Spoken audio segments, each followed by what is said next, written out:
So today we're going to be talking about different types of societies. How have societies evolved from hunters and gatherers to the post-industrial societies that we have today? What's that progression and what does that look like? And here's the reason we need to talk about this is because there are numerous societies that exist today that are on different places in this evolutionary chart. And when these societies have to interact, sometimes there's a lot of problems. When you have a post-industrial society acting with an agricultural society or a horticultural society, what happens? This is a lot of those.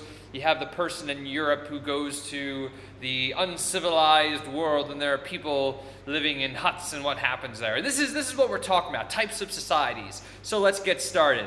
Now, these are your terms to know. Once again, just make a mental note of these. We're going to be seeing these on further summative assessments.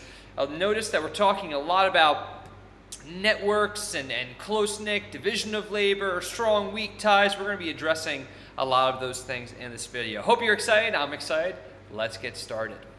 Now, the first kind of societies that existed were called pre-industrial societies. This is before you had machines and manufacturing around the 1800s. The main focus of pre-industrial societies is food production. Why? Because it lets you eat. And when you eat, you can expend more energy and do more things. And if you have more food, you can have a larger population. So food's really important to pre-industrial societies. So these pre-industrial societies that we're going to talk about are separated by how they produce food and what technology they're using to produce food. So the most basic level is hunting and gathering, which basically means collecting wild plants and hunting animals. You're not setting up camp. You're constantly moving around because you're constantly searching for food. You can't have any permanent settlements. The reason why is if you stop, you're going to eat all the food in that area, and then you need to leave. So you're constantly moving, you're following animals, you're following food. Because of this, you're not going to have a large abundance of food, so you're going to have very small societies. And the most important social unit is the family. That's because the numbers are so small, so families are so important. As we see some progression, what we now move into is a pastoral kind of society. As people begin to domesticate animals, they have a more steady source of food because they're animals that you don't necessarily have to hunt and find. They're around with you, you herd them. So it's all about domesticated animals, cows, goats, sheep, horses, things like that.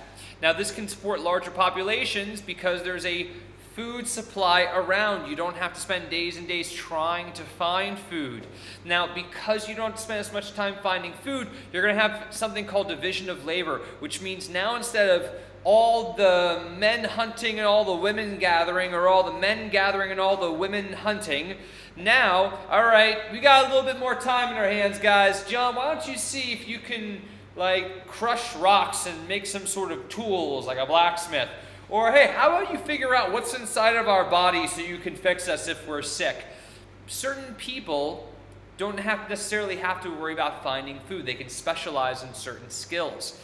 Then what we do is now we have not only the domestication of animals, but now we have domestication of fruits and vegetables and plants. People grow wheat, they grow rice, they grow barley, they grow yams, they grow corn, so that there's a food supply that's readily available to them. Now, here's the thing. Now, you're going to have permanent settlements because you don't want to move away from that food because you're growing it, you're going to collect it, you're going to regrow it, so you're not moving around anymore. You're not even moving animals from place to place for the most part.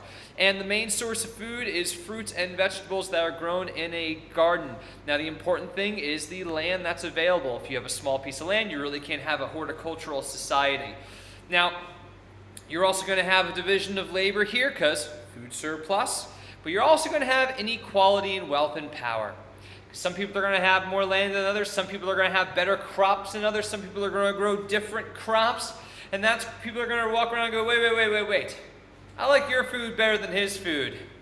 You're more important. So now there's going to be different levels of wealth and money, because how you're going to buy this food, different levels of influence and power. So here's where our different social classes start to come about. After this, we have agricultural societies, which is horticulture, right? You grow crops, but you're using animals to plow the fields to grow crops. A plow will turn up soil, so it's easier to plant crops. The soil's a little bit fresher. And you also use irrigation techniques where you take water from a river and you move it over to constantly water those crops, so it's less labor intensive to grow those crops. You can have very large populations because with irrigation and plowing you could grow more crops. If you grow more crops, it means more people can be fed. That means more people can be born. That means larger populations. And when you do this, large populations tend to collect. So this is where cities start to come up, and this is when you start to have more advanced technology. Now, what happens is industrial societies emerge, and the emphasis of these societies shifts from food production to the production of manufactured goods, clothes, toys, plastics, everything that we see around us, everything that we see in this room is a manufactured good. Now, this is done with the help of machines, and food production is done by the help of machines, which means food can be made faster and harvested faster and transported faster, which means larger populations. And this is also going to lead to urbanization because it's so important to create manufactured goods. That's where the jobs are going to be, so everyone's going to go to those city centers to get the jobs. So we have large concentrations of people in cities. Because of that, that's pay, that's wages, that's positions. So we're going to see a lot more competition for a social position. This is where you see lower, middle, and upper class societies. Now, a lot of societies are living in post-industrial societies where it's not about manufactured goods, but it's providing services and information. For instance, my job as a teacher is a post-industrial job. I'm not creating anything. I'm providing information. I'm providing services to you, to educate you. Thank you very much. A lot of Western societies are post-industrial. For instance, 73% of the population of the United States work in post-industrial jobs. They're called servers at restaurants. They're called customer service people at stores. They're called anything where you're dealing with people to help them get something done. Now, the great thing is this improves standard of living. You don't have people working in dirty factories or on farms. There's a lot more science and education because to provide that information and services, you have to have knowledge. So education is really pushed. Science to continue to push technology is important. And you also have social equality and democracy. Because as people learn more, people say, you know what, I don't like being told what to do. So I want to have a say in what goes on in our society. So that's why actually all post-industrial societies for the most part have forms of democracy. Because if you don't, and people are educated, you have revolutions. Look at the French Revolution, look at the revolutions that took place in Europe in the 1800s. When people are educated and see the world around them, they want to have a place in that. So that is the evolution of societies from hunter-gatherers all the way over to post-industrial societies. Hope you learned something you did not know before. Thanks for watching.